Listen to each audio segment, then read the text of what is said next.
哇，你这样急。切ပြုတ်ဖို့စင်သေးလောက်တော့မယ် 哦，弄你，哎，弄你，哎呀，那等那，不了，太容易。 ချက်လိုက်အောင်မယ်နော်စားပြီးတော့ကြော်တော့မှာပေါ့အရင်ဆုံးကတော့ငရုတ်တီ610 10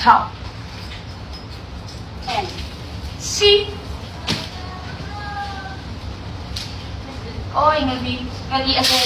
အိုးဒီတက်တော့စီ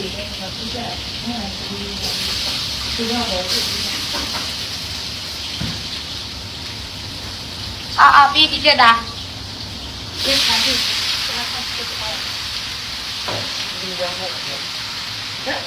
ဟုတ်ပြီရချက်လုံးပြရတဲ့ကြက်သားတော့ကြက်သားအစိမ်းမဟုတ်ခုချက်နေတဲ့ဟင်းကိုပြမယ်ဒါဟင်းလေးဆိုအရင်ပြောလို့ဟွန်းဒီမှာကြက်သားကိုလုံးပြီးလောလောဆယ်တော့ပဲထပ်လုံးနေရပေါ့အရသာထည့်ပြီးတော့ထပ်လုံးနေရအရသာအလုံးဝင်ပြီးတော့ဆိုတော့ရေနွေးပြန်ထည့်ပြီးတော့ပတ်တဲ့ထီကိုအရသာဖြူဖြူလေးဟင်းကြီးဖြူဖြူလေးထွက်တဲ့ထီကိုပြန်ပြီးတော့ချက်မှာပေါ့